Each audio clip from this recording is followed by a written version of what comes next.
Boa noite para quem está aqui, para quem vai ver em outro momento, que é gravado, né? Não sei que horas que vai ver, então vocês possam compartilhar, não em tempo real, mas em outro momento. Está no YouTube?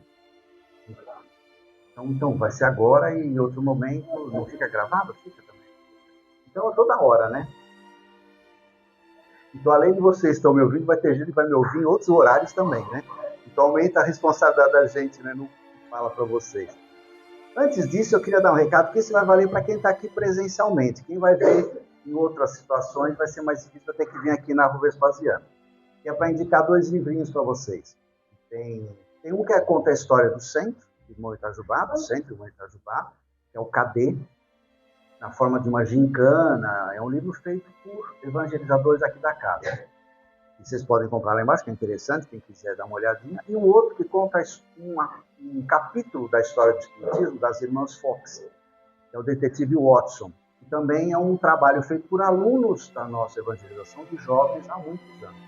Então são 2 obras, um conta um fato da doutrina, da história do espiritismo, que é das irmãs Fox, que é uma Detetive Watson, que é legal, de uma forma tipo do mangá, é uma leitura bastante interessante, bem apropriada para nós que somos jovens. Tá?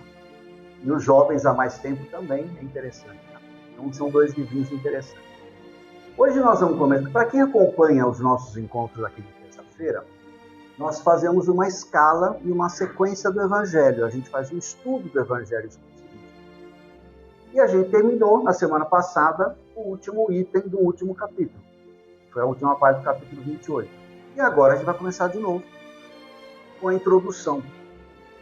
A gente pode pensar, mas a introdução, né? A introdução de um livro, uma palestra no centro, né? Por quê? Não tem informação moral para a gente poder se sensibilizar. Mas a introdução de um livro é para você poder, como o nome está dizendo, introduzir no estudo do livro, né?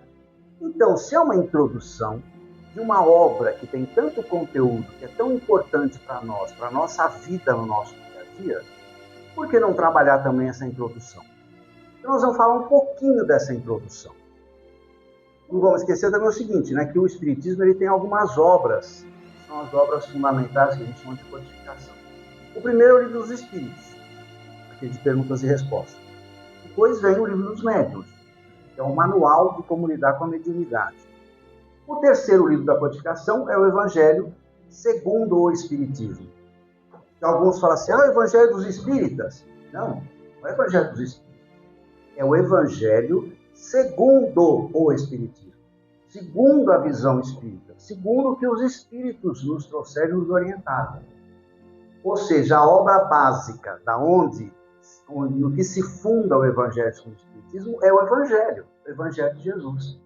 E quando Kardec, orientado pelos Espíritos, organizou esse livro e lançou esse livro pela primeira vez, depois outras edições vieram, a ideia era pegar aquilo que Jesus trouxe, a parte moral.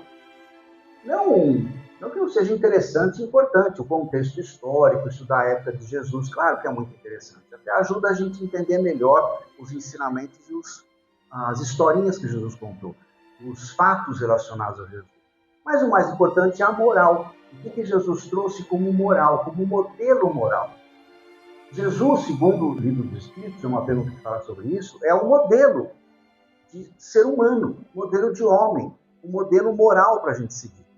Então, o Evangelho segundo o Espiritismo pegou os aspectos mais importantes do que o Jesus trouxe como moral, como orientação, a moral cristã, para que a gente possa aplicar e seguir. Então, esse livro vai trabalhar isso. Ele está dividido em vários capítulos, são 28 no total, para apresentar isso de uma forma muito interessante. E o Evangelho não é um livro para a gente ler. Você pode ler, tem gente que gosta de ler ao acaso, né? Abre ao acaso e lê. É legal, mas é interessante também fazer uma leitura de começo ao fim. Estudar a obra, pelo menos uma vez, ou de vez em quando fazer de novo isso. Porque é uma obra que o seu conjunto tem uma orientação de como viver, de como bem viver, no sentido espiritual. Então vale a pena essa leitura.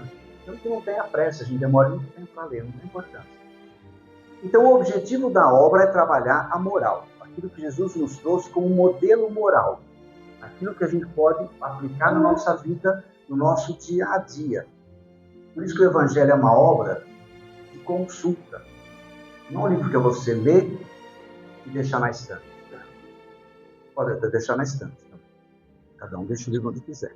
Tá? Pode ficar na estante. Mas é um livro para a gente consultar. E, que nem eu falei para vocês, e eu gosto de reforçar, pelo menos uma vez, ou algumas vezes na nossa encarnação, ler o livro de começo a fim. Da primeira página até a última, da primeira capa até a última capa. Então o objetivo é esse. E deixando claro, não é o Evangelho dos Espíritas. Ele é segundo o Espiritismo.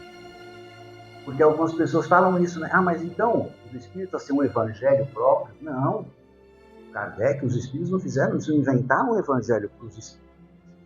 O que os Espíritas trazem, o que os Espíritos trouxeram para nós, é uma revisão, uma retomada do que Jesus falou, como modelo de vida.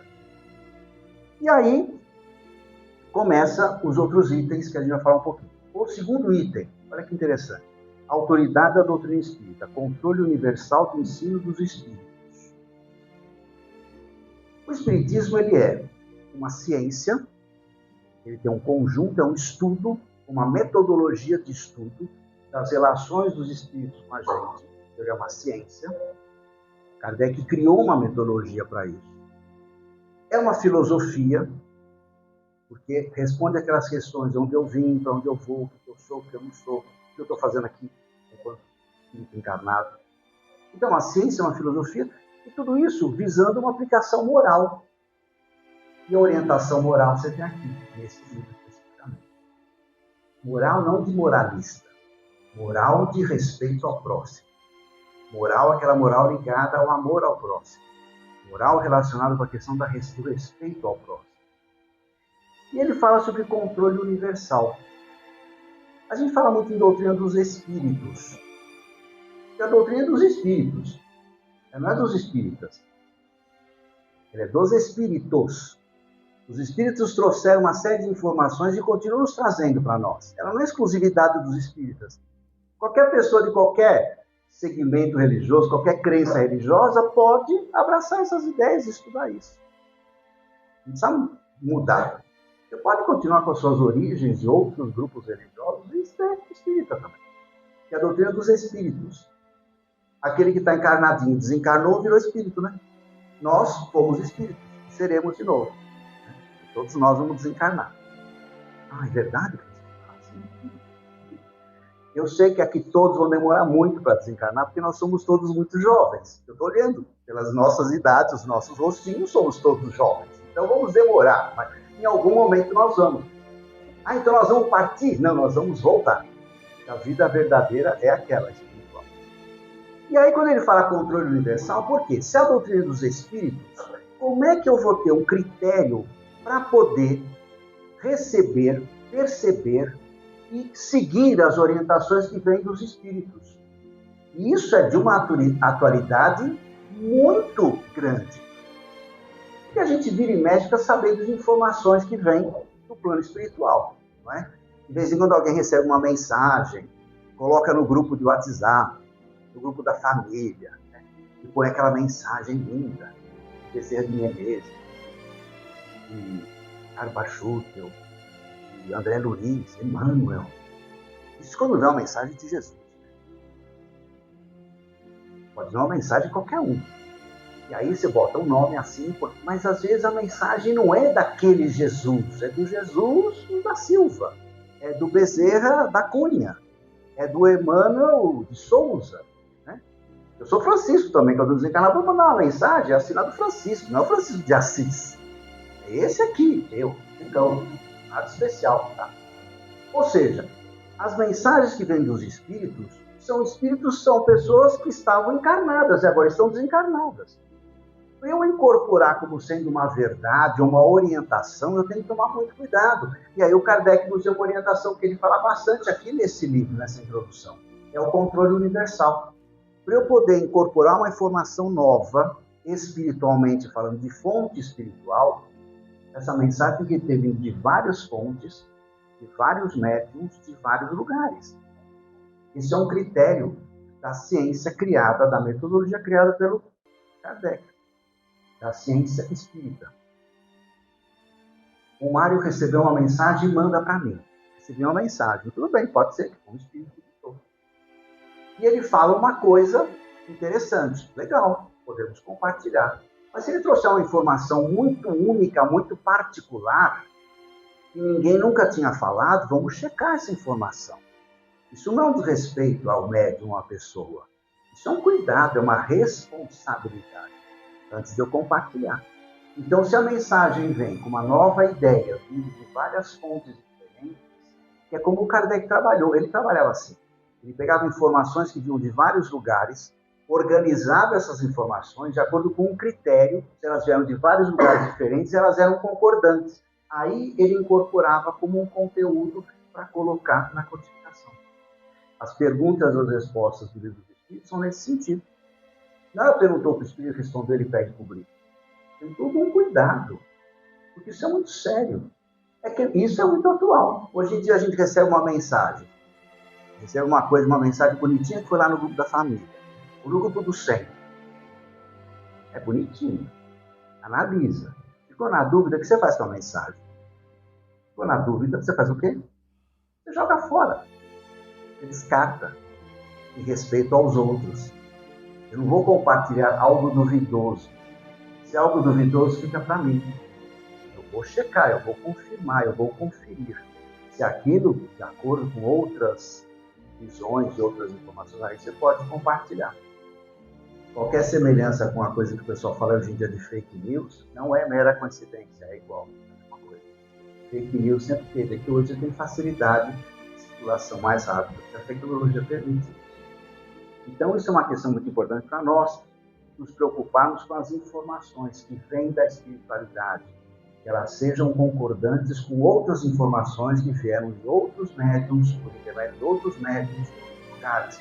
Se elas são concordantes, eu posso incorporar. Se elas são únicas e muito particulares e diferentes de tudo que eu já ouvi, na época da pandemia nós tivemos muito isso. Tem muitas mensagens que vinham dizer, olha, quando ia acabar a pandemia, com data, né, para acabar. E a gente viveu a pandemia, a gente sabe, né? Quanta gente falava, acabar daqui não sei quantos meses. Não foram alguns meses, foram muitos meses, né? E a gente comprovou que aquilo não procedia. Quando a mensagem é muito longa, muito comprida, que fala um monte de coisa. O espírito evoluído não perde tempo em mensagens longas, prolixas, com palavras empoladas. As mensagens espirituais são simples. Jesus falava de maneira simples. Ele é o grande mestre. Quando a gente não entende muito do assunto, você enrola a pessoa, né? Você vai falar um monte de coisa difícil para enrolar e impressionar. As mensagens profundas, que têm verdades profundas espirituais, elas são simples e objetivas. Porque elas são claras, para a gente poder entender. O espírito evoluído não vai se preocupar em falar de um jeito que ninguém entenda. Eu vou falar de um jeito que as pessoas entendam. Né? Vamos imaginar que eu falasse grego. Eu não falo grego, tá? Mas se eu falasse grego, eu venho aqui fazer palestra, eu vou falar um texto de uma palestra em grego. Aí eu falo, grava, todo mundo vai ver. Aí o pessoal sai daqui, nossa, o cara daquele centro falou grego. Bacana, né? Não entendi nada que ele falou, mas foi tão bonito que ele falou grego. O que adiantou eu falar grego para vocês? Alguém daqui entende grego? Se alguém entende grego, levantar a mão. Também não vou falar em grego para você, tá? Porque eu também não sei. O que adianta? Então, as informações, elas têm que ser de um jeito que as pessoas entendam, que elas sejam objetivas e claras. Então, isso está aqui na introdução. A base da doutrina é essa questão de você ter as informações e que sejam fidedignas, sejam confiáveis. E para isso você tem que ter várias fontes de vários lugares. Na sequência, então essa é a base da unidade da doutrina. Por isso que o Espiritismo é uma doutrina que ele se espalhou, você tem vários centros, nós não temos uma chefia. Nós temos entidades que congregam os centros espíritas para facilitar os nossos intercâmbios, tá? Mas os centros são independentes, cada centro é uma célula independente uma da outra. Nós temos contato, conversamos, seja a gente trabalha num centro, trabalha no outro também, mas as pessoas são independentes, porque nós temos algo que nos une, que é a doutrina, é o estudo doutrinário. E na sequência, nessa introdução, que vale a pena vocês verem, ele vai falar sobre notícias históricas. Ele vai explicar fatos que no Evangelho é colocado. Vou citar um só. Por exemplo, vocês lembram de uma parábola do Evangelho? Que é a parábola do bom samaritano? O cara estava indo na estradinha e foi assaltado. Também é extremamente atual essa história, né? Jesus é muito atual. O que ele conta, as historinhas dele eram muito atuais. O cara estava indo na estrada e foi assaltado. Aí passou um cara, nem tinha um para ele. Passou outro cara, nem tinha um para ele. Aí passou um terceiro, o samaritano que cuidou dele. Lembra dessa história? Ajudou, cuidou, levou o cara para a estalagem. Ainda pagou. Deixou uma grana com o cara. O cara fez serviço completo, né? Completíssimo. É um exemplo para a gente, né? Muito bem. Quem que é o mocinho dessa história que Jesus foi? O samaritano. E o samaritano era um cara que naquela época era muito mal visto pelos outros, uma questão política lá da época, daquele período da história. E ele vai explicar essa história do samaritano. Isso é interessante porque facilita você entender melhor a parábola do bom samaritano. Porque Jesus gostava sempre de colocar nos personagens que eram os modelos, aquele que muitas vezes as pessoas achavam que não eram tão modelos na época. E Jesus está muito avançado. Até hoje, 2000 anos depois, Jesus trouxe de um avanço social, de amor, de respeito, de consideração com o próximo. Ele era avançadíssimo há 2000 anos e continua avançadíssimo hoje. Então, a parábola do fariseu e do publicano. Quem faz a prece legal é o publicano, que era um cara mal visto na época. Jesus coloca os personagens, que são os modelos, pessoas que não eram modelos na época, para ver se a gente começa a perceber que nem sempre aquilo que é modelo é modelo.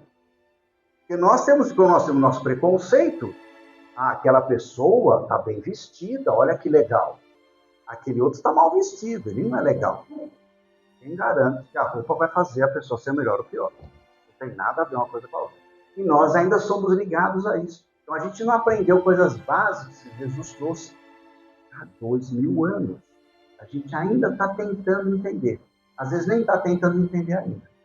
Então, é uma introdução de um livro que permite a gente ver esse livro de uma outra forma.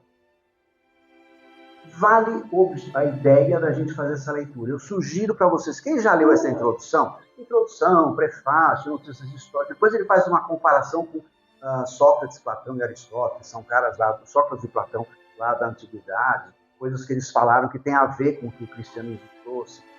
Muito legal. Parece que a gente descortina uma outra coisa além da introdução do Evangelho do Espírito. E eu sugiro a vocês que leiam, que a primeira vez que eu li também me abriu um conhecimento muito legal, uma percepção muito legal deste livro. Façam isso, que é bem interessante. E semana que vem continuamos o estudo, já começamos o trabalho falando do capítulo 1. E é isso aí, vamos estudar, porque o estudo não ocupa espaço na nossa cabeça. E se for muito complicado o estudo, a gente compartilha com os outros. Por isso que é bom fazer curso, né? Vir para a escola, porque aí na escola você pode compartilhar com os outros, perguntar para os outros e esclarecer coisas que às vezes são difíceis para a gente entender sozinho. E que Jesus nos abençoe, e que nós possamos nos abençoar também